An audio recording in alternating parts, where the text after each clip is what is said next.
podcast. Very, very excited to have you on the course today for a number of reasons, or the podcast reader for a number of reasons, because you are many things to us, which is wonderful. You are one of our partners in the business for some of the work that we do. You have trained us as individuals, as instructors on a mindful parenting course, which we're going to talk lots and lots about today. Your daughter also trains with us. Your husband trained with us at one point as well. So whilst I stop gushing, why don't you tell us who you are and what you do? All right, sure. So my name is Pascale. I'm a mindful and peaceful parenting coach. What I do is I work with parents mostly, and teachers or trainers are welcome as well, and those wanting to become parents or those involved in caregiving, whether it's uncles, aunts, grandparents, whoever wants to learn more, to become more mindful and peaceful in their relationships with their children. Mostly transforming our relationship from being overwhelmed, exhausted, snappy, bringing our own triggers into the relationship, to becoming more aware, present in the moment, more conscious about our choices of behavior, of words, and how do we benefit ourselves, our children, our partners in more mindful relationships. Fantastic. Now, obviously, you have done this course for us as well, which we found really, really incredible. Actually, I've been quite close to the teaching world, the teaching community for quite some time. Both, my parents are teachers. My mother works as a special education needs consultant, and so does a lot of these things as well. So I've always been quite close to it, but I never really had the opportunity to sort of dive into it into the way that you do. Was it you that told us that actually most of the parenting advice that we get from our parents is terrible advice? It's outdated, basically. So the thing is, the only example that we've ever had, the only training academy for parenting that we've ever had is our parents. Now, some of us had very kind and comforting and loving parents. Some of us didn't. But even with all of that, the way they parented us is outdated. They simply did not have to go through all the challenges that we go through today with our children. The world has changed. Yeah. Take us. We are expats. We live in a different country than our parents. We don't have the supporting community. Children right now, whether I'm talking about a 1-year-old or a 17-year-old, they live in a completely different world than where we grew up and how we grew up. So the challenges are simply different. And the ways have progressed. The other thing is there has been studies and research and ways for us to understand the brain, to understand the impact of how you are raised that were just non-existent 30, 40 years ago. So we can't keep just repeating the same things over and over again and expect different results for a changing world. We have to change something. And a lot of us now in their 30s, in their 40s, even 50s, you hear a lot of people saying, I'm going on a journey to discover myself. I'm trying to heal from my childhood wounds. I want to figure out who I am. Why? Because as children, we were told not to learn about ourselves. We were told to fit in a society. We were taught to fit in a box, to behave, to not cause trouble, which did not serve us as adults. As adults, we forgot how to listen to our instincts, how to listen to our needs, to listen to our inner, like the intrinsic motivation. What do we want to do? What pleases us? What fills our battery? And when we grow up, and especially come closer to middle age, realize, what am I doing? I need to change something. What we want to do now with our children is not to go through all of that cycle. Just from the start, don't let them lose themselves. Let them listen to themselves. Let them connect with their emotions. Let them respect themselves, their relationships, not in a follow my command style, more into you want to be a good citizen, you want to fit in a family, let's make the rules together, let's learn why is it important to follow the rules, who makes up the rules, are they fair, are they kind, and question things, ask questions, be loud, use your voice. So yeah, following what our parents did, it's not necessarily terrible, it's just outdated. Yeah, absolutely. What I found really, really fascinating about the mindful parenting course as well is that actually quite a lot of it was not about the children. All of it. All of it, in fact, yeah. And, I find it so funny that it's so obvious, a lot of the stuff, but a lot of parents don't think to look there. And, I can't really speak from experience. I'm not a parent. I don't have children. But I see it when the children walk through the door. You can see when they're agitated. You can see when they're tired. You can see when they're having a funny day or whatever. And it really is helping parents more so. It's not about a parenting thing, right? It's about how parents can understand and recognize the behavioral traits, the characteristics that their children are displaying to help communicate to them exactly what this means. And you don't actually have to change too much about the way that you do things. You don't have to change really anything about who you are or even how you parent. It's really about just going, okay, I can see that my child is really tired because this week they've done this after school club, they've gone to their friends on this day, they stayed up late because we had somebody's birthday, or and at the end of the week they don't want to do anything. They don't want to, for example, get I'm not saying that don't bring your children to Warwick Academy on the weekend, so yeah, I mean, one of the things that we get quite a lot is parents will come to us, and obviously confidence is the major thing that we see coming to us as well. Children struggling with confidence issues, and it sort of generally tends to manifest itself, especially in the younger ones, with anxiety, separation anxiety, things like this. Parents come to us and they say, it's a struggle every morning to get my child up and ready for bed. It's a nightmare to drop them off at school because they just scream and break down, and it's so embarrassing for me. And I can't go anywhere without my child clamped onto my leg and screaming and crying and making horrific scenes because they can't leave. But generally what tends to happen is we said this at the start is that their behavior is a reflection of their interest. Yeah. But children are a reflection of their own parents. And this is actually something that you'll see with pets as well. Now, I'm not saying children are pets, okay, but people still have the same attachment to their pets as they would their children. They are still members of the family. And you can find that pets will display anxiety, they will display aggressive behavior, they will display nervousness around certain situations or people or anything like that, because they feed from the information source that they're getting. What we forget is that children, we see the world like this because there's so much around that we're aware of, but children see the world through a microscope almost, because they're not allowed to go and walk out on their own. They're not old enough to be, well, some of them are, but do you know what I mean? They're not old enough to be allowed to just walk out of the house and go off and do this and see that.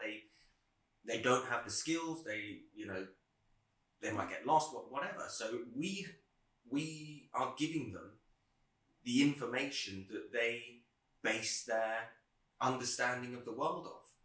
And if all of a sudden that child starts to behave aggressively, behave antisocially, or displays all of these sorts of things, then it's, how do they get that? It's not just them that does that sort of thing. It's the fact that they're building off of that relationship. And I think many people could sort of look back now as adults and go, yeah, actually, I behave like that because of this. The reason why I was put into martial arts at 4 years old many years ago is because all of a sudden I started to display incredibly aggressive behavior. And at that time, my mum was going through quite a difficult divorce. She was a single parent with 2 children. It wasn't an easy thing to do. She moved from one side of the country to the other. And hey, is it any wonder that your children, started to have things like that? So, parents come to us and they say, my child has these things, and they go, fix it. And, I really wish that I could just sort of sit down with them sometimes and go, okay, what's going on at home? Yes. Tell me about the last 3 months. What's happened in your child's life? And this is always the question when parents come to us as well, and they say, they've been doing something very strange lately, or this, or this, or this. The first question I will always say or I'll always ask the parent is, has anything changed for them recently? Yeah. And they'll sit there and they'll go, well, not really, we changed schools and, oh, okay. Or, we've moved home. Yeah. Or, a new baby has come along. Like, it's a major thing. We're so used to major things not being major things for us that we don't realize the impact that they have. Because we're not observing from an unbiased place, because we're assuming they should be able to manage. Whereas we cannot assume, like, if I could remove the word should from the dictionary, I would, especially when it comes to behavior or emotions. We cannot expect a child to, adapt to any change the way we adapt, because we have had a lifetime of exercise of how to adapt to change. The child, it's new for them. It's a big threat, any change, whether a new sibling, a new home, a new school, a parent traveling, grandma visiting. It's a big change. It's a big shift, and we cannot expect them to behave in a certain way. We don't know how they will take it. It might be fine. It might not be fine. But when we have expectations, when we have attachments to outcomes, when we assume like, oh, they're going to be fine, it should be fine, everything is okay, and then they're not okay, we fail to see it. We're like, why are they behaving this way? Well, if we stop and we observe in a non-biased way, we would figure it out. But that's the hard exercise for parents to do, to actually take a moment to stop and, just observe from a non-judgmental point of view and say, what's been going on? And I know that it's hard for you, as for your academy, as coaches, because it's not your job to be therapists or coaches or, like to hold space for everything that's happening for each of the hundreds of children that you see every week. And that's why I love that I got the opportunity to work with you and give you the workshop, so that you have a glimpse of what's going on, so that also you, as coaches, you are present at the door, you're welcoming this child. And even if the parent is not able to see that there's a struggle, you are there and you are able to hold space. But I get that it's very hard for a number of kids every day. The thing is, when we are expats, we live here, we don't have a big community. Our community becomes the service providers.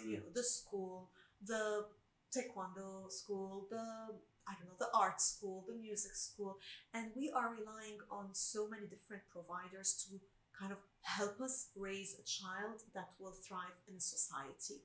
It's kind of fake, but it's our adjustment. I don't have the uncles and aunts and the neighbors and the public school and the, in the next street, but I have you guys. And there's something that's not working. I don't know what it is. And I love the service providers who do take a step to ask what's going on. Like the schools, the nurseries, who say, inform us if something is changing. Is changing at home. My son's nursery tells us, like, if something changes, let us know. Send a message. Tell the teacher at the door. Mommy's traveling for work this week, or daddy's been sick and they haven't seen him in a couple of days, or just let them know to be able to connect with a child, to hold space for them, to not judge them if something is happening. If a child is struggling with separation anxiety and one of their parents is traveling, and then you drop them off at nursery, that already amplifies the anxiety. And then imagine the teacher doesn't know, and then the child is being punished by separating them from their classmates, that child would just like, it hurts. It hurts so deeply because I've been abandoned by my parents who traveled. I've been abandoned by the parents who dropped me off at the school, and now you're abandoning me. Like my friends are abandoning me by not playing with me. Of course, that child will either tantrum, show aggressive behavior, maybe even become like stop talking and behave in a way that I'm gonna just stay in that corner and not interact because I'm saving myself, I'm protecting myself from danger. And then you wonder, like, how do we support them? Like, how can we do that? The link is the parents. The only link that's steady across all of this has to be the parent. And that's why we cannot outsource raising our children to the school and the activities where we take them and drop them off. Yeah. We have to take charge, and we need to learn how to pause and how to not let my attachment to my outcomes or my expectations or my judgments come in place and interrupt the connection that I have with my child. I need to keep that connection.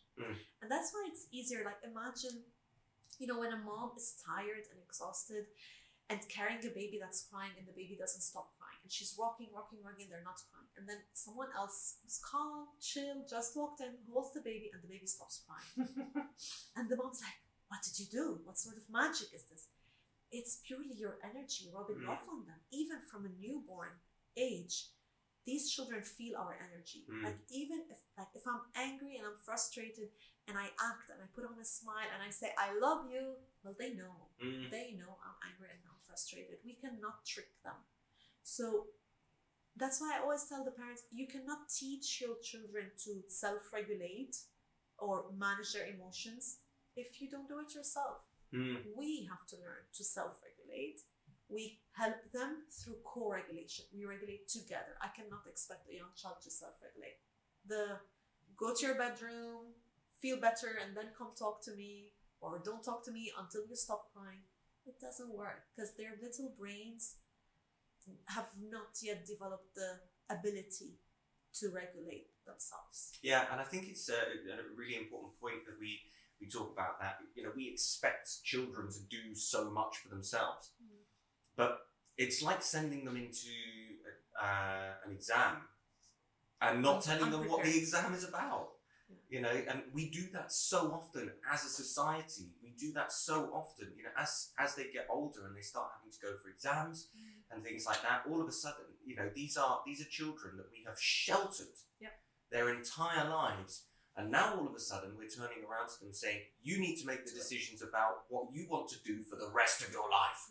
At a very, very young age. And they're like, well, nobody's told me anything about what I want to do for the rest of my life. I've never taken a decision for myself. You've taken all the decisions for me. How am I supposed to decide that I want to go to university, or I want to work in science, or I want to work in ecology, or anything like that at all, right? Like, there's so many things that they don't have the tools for.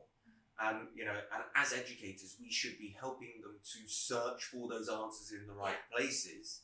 True. But if we don't give them the tools to do that, and this is one of the really powerful things that we actually do here, is we give students the tools to do things.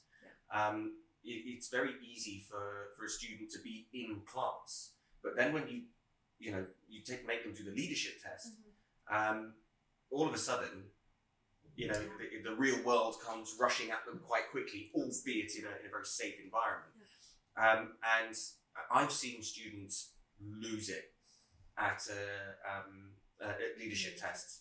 And, again, you think, well, this isn't that hard. Why is it difficult for a child to come and stand at the front? But again, it's because they haven't been exposed to that kind of test or situation. Or empowered to do so, or to feel the self-confidence, because they haven't been trained to take their own decisions or to even listen to their own, like, what do I want? What do I really want? What do I really enjoy? Everything has been chosen for them. That's why I also work with parents from a very young age. give your kids 2 options for a t-shirt and let them choose the t-shirt, as simply as that. Or 2 colors of shoes, whatever. Just involve them in very small decisions from a very small age. Like even if it's a 6 months old and you want this teether or that teether, it doesn't have to be with everything, but empower them to choose for themselves. That gives them this pride of like, oh, I can make decisions related to my own body. Wow. Whereas you see kids who are 5 and can't put their own shoes on because the shoes have been already put on every single day. Yeah. And they just sit like that.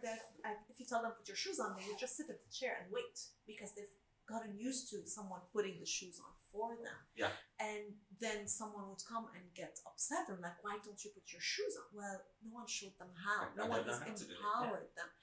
And that's the thing we don't want them to lose. We want them to grow up testing their voice, testing their boundaries as well, setting their boundaries, saying, nope, I do not like that. I don't want to do that. But what do we do at home? We don't allow them to say no. When they say, how dare you say no to me? Well, if they don't exercise saying no in a safe space, how will they know how to say no in the real world? Like if they become an 8-year-old, going to elementary school and the teacher asks them to do something that doesn't sit right with them and they don't know how to say no, and they would do it and they would come home saying, I hate school. Why do you hate school? We don't know. They won't tell you. But it's because they weren't able to use their voice and they had to do something uncomfortable. And if we don't let them practice at home saying, no, I don't want to do that. I just don't want to. Like, why? What's going on in your body? What do you feel? Oh, it's uncomfortable. Okay. I'm not saying, okay, let them run wild. It's not about, mindful and peaceful parenting. There's this myth that it's very permissive and let them do everything. It's absolutely not. Actually, it's very important to have clear boundaries. It's freedom within boundaries. So, for example, we're going to the beach. I don't want to go to the beach. Okay, tell me more. Why don't you want to go to the beach? I don't want to swim, or I don't want sand to get in my swimsuit, or I don't want my hair to get wet. I don't want the sun. Okay, our family is going to the beach. We've agreed to go to the beach. I can't leave you home alone. How about you come to the beach with me, but you sit under the umbrella and you don't have to swim, or you don't have to play with the sand. Because there's boundaries. We've agreed to this. We're going. Maybe we can discuss how do we let you respect your needs and your body, but in a way that is still within the boundaries. Now, I'm giving a random example, but it works with everything. Yeah. Absolutely, 100%. And one of the things that I don't teach many young students anymore. I mostly teach, advanced classes and older students, teenagers, things like that. And the way that I interact with my students is probably very different to the way that I think that most instructors would. There's still that sort of formality of, teacher, master student sort of thing, and there is a boundary that shouldn't be crossed. But I actually like my students to challenge me.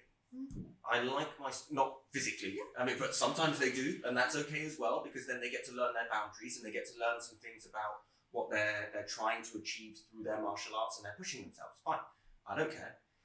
That's what I want. I want my students to if they're going to try things like that, I'd rather they try it with a black belt with 30 years of experience. Space. Exactly.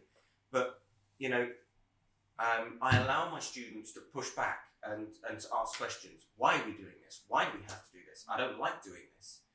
Okay, no problem. And I will give them a reason as to why we should be doing it. And,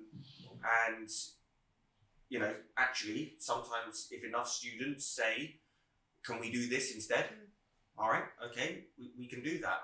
I want them to feel as though that they're in a position where they can put their hand up and say, can we do something else, or can we work on this? But even you're creating this connection to have a communication, to have a conversation.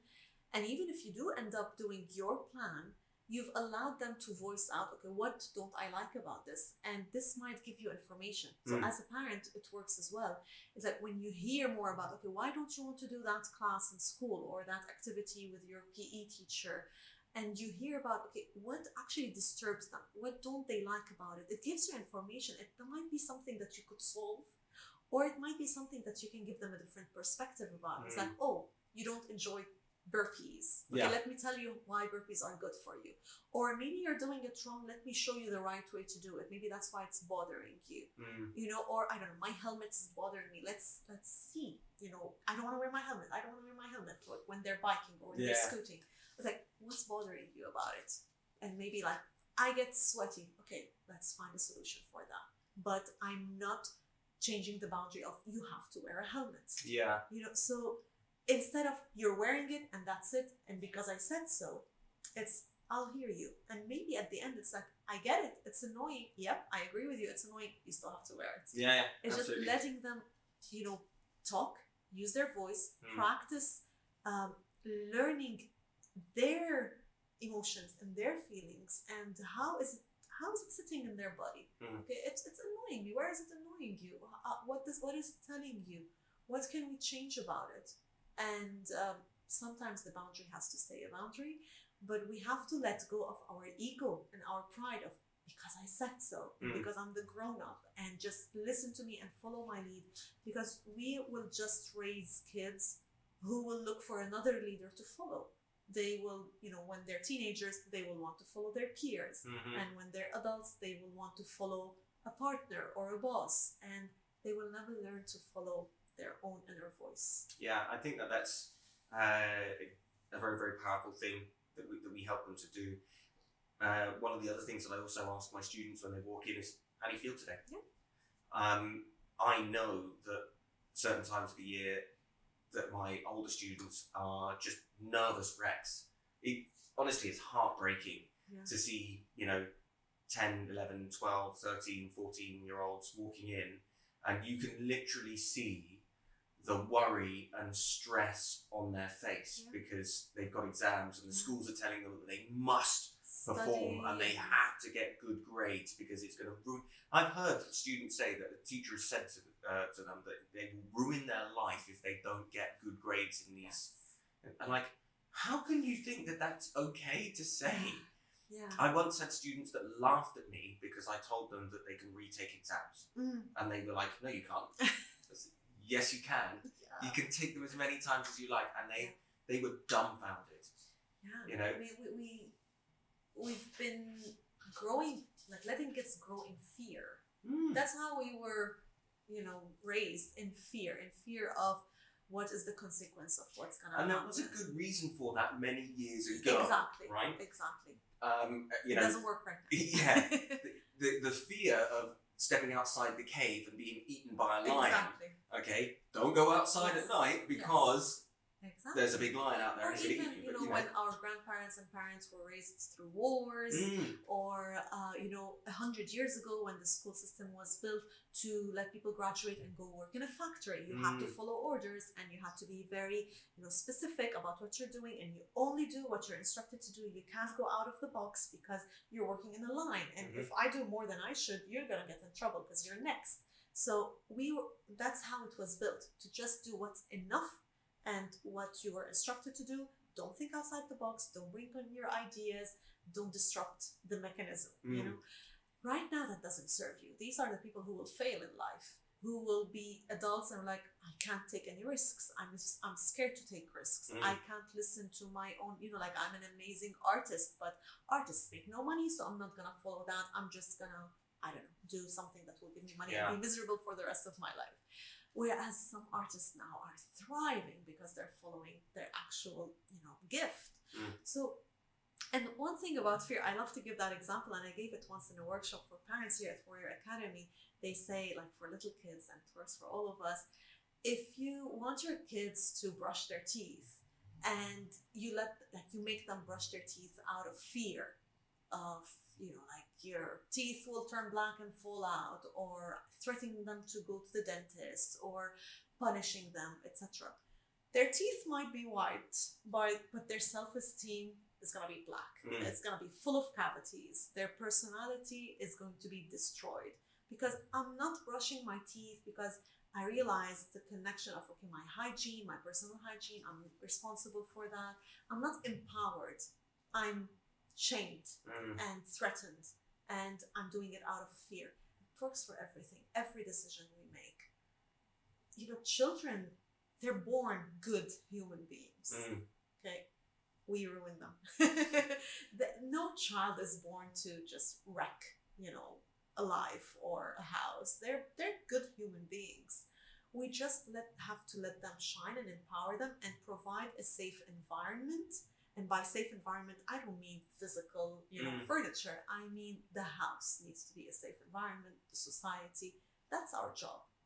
So my job is just to help them thrive in this society without hurting them. And when I say don't hurt them, I'm not saying just physically, just hurting their self-esteem, hurting their confidence, hurting, them just listening to themselves and knowing that they are worthy, they are enough, they are loved, they are safe. That's all they need. That's it. Yeah, absolutely. And, what you're talking about really is community. And, this takes us back to the, it takes a village to raise a child. That's as true and as important as it ever has been. And I just wanted to echo what you said in that the physical village isn't there anymore, okay? Especially as expats. Yeah. I didn't realize how many people don't move away and don't end up, going outside of their comfort zone or whatever because they like their community so much. So yes, whilst it's true that in many places in the world, the village does still exist in a physical format, but especially for us expats, it's a village of our own making. Yeah. And I sort of discovered this a little while ago, you are the community that you choose to be in. Sometimes, back in the day, you didn't get a choice. Your village was your village and that was it. There were good people in there were bad people in there, whatever. But you have the decision now as a parent to build your own community. Absolutely. And it really is the schools that you send them to. It's the information that you allow them to absorb as youngsters. It's the people that you hang around with. It's, the places that you go. It's the things that you do. And it's all conscious choices. It's all about making conscious choices. So I wouldn't just send my kids to the nearest school just because it's near. I would go and explore and, ask and learn, is it the right fit for my child? Is it what our family needs? Does it fit with our family's values? Yeah. I mean, even that, take a step back, and a conscious choice would be to sit down and understand, what are my values? What are my partner's values? What have we decided are the values of our family? And if a certain, part of our community does not fit with that, then let's make a choice to drop it. Let's stop it if it's hurting us. If I'm sending my children to a certain class and every single week I say, oh my God, I can't believe they did that, I don't like that, then stop it. Make a choice. You're not stuck. You are responsible of all of these choices. And I mean, yes, it's more important with us as expats, but actually, even families who still live near their home and their family, the thing is, with times changing, the parents, the mom and dad, or a single mom or a single dad, are still finding themselves taking on all of the responsibility of the village on themselves. I mean, if you go back 100 years ago or 200 years ago, it used to be an actual village. I mean, the aunts, the uncles, the neighbors, I used to walk to the nearby shop and, get groceries and come back as a 7-8-year-old. There's no way I'm sending my 8-year-old alone now, because my parents trusted the whole street. And, a long time ago, it would be, aunts and uncles who would even help in the evening when a little newborn wakes up. Whoever is awake would take that baby so that the mother can get some rest. That's non-existent now. And on top of that, not only did we take all of the responsibility of raising the child, on top of that, we're also working, moms and dads, not just one of us. And, examples like you would go to people in your community to be the example of, for example, entrepreneurship, the example of spirituality. You didn't have to be all of that yourself. There are people in the community that were good role models for the child to learn how to be a good leader, how to lead a good spiritual life, how to be active in society, and how to study, and how to be kind. You didn't have to be an example of all of that.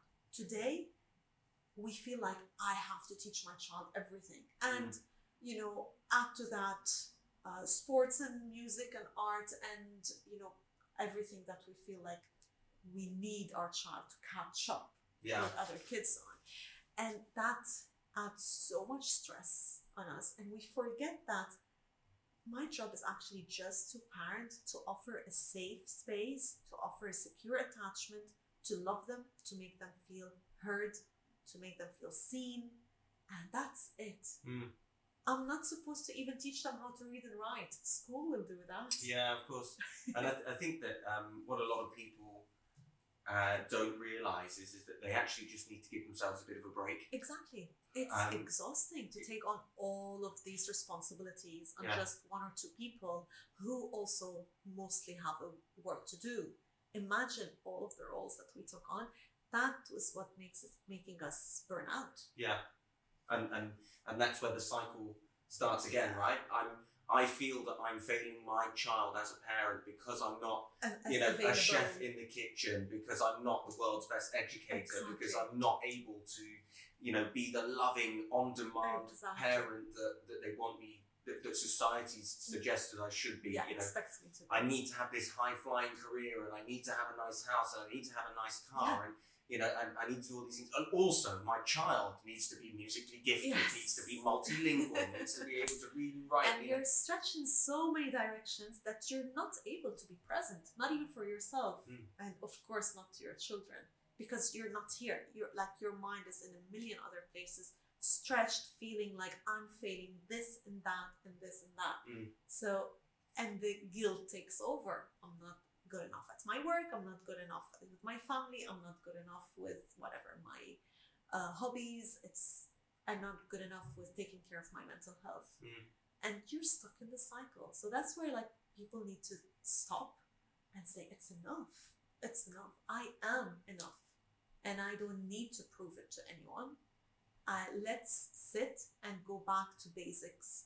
What do we need right now in our family? What's the priority? What's most important? And I let go of every other expectation.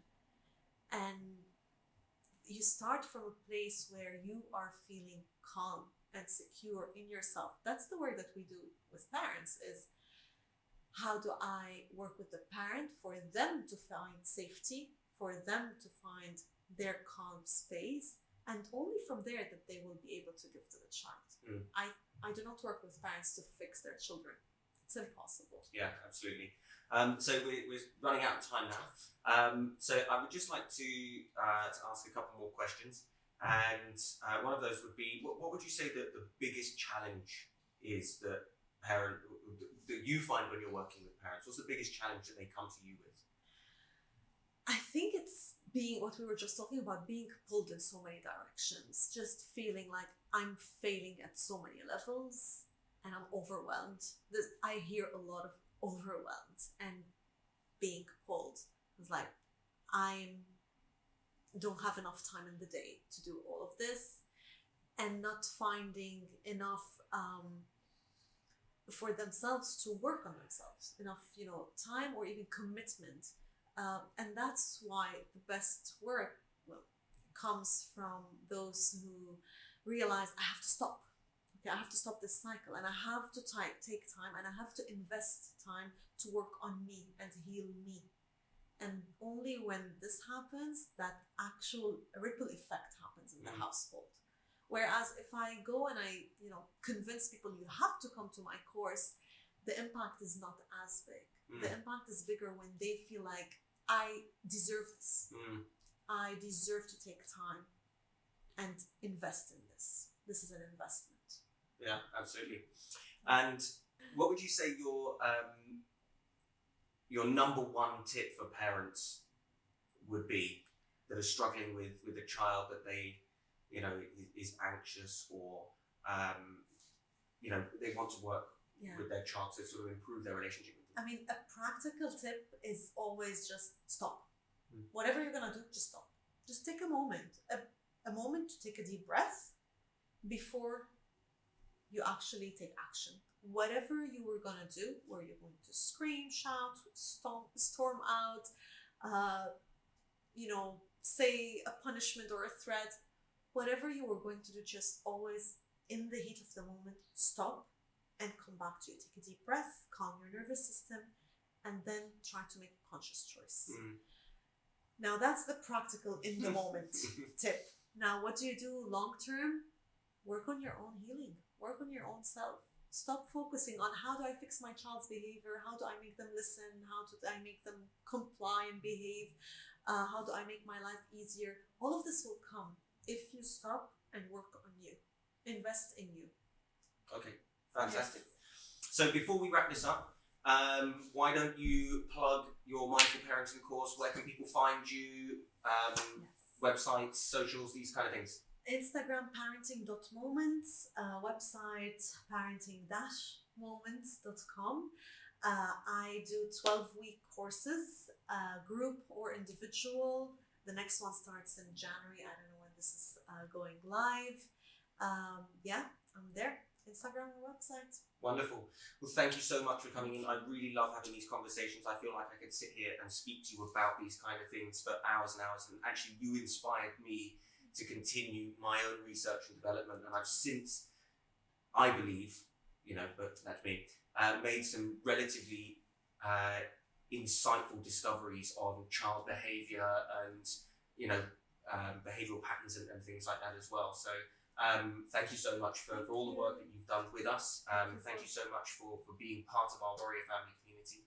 And thank you so much for coming on the Warrior podcast with us today. Thank you for having me. No problem.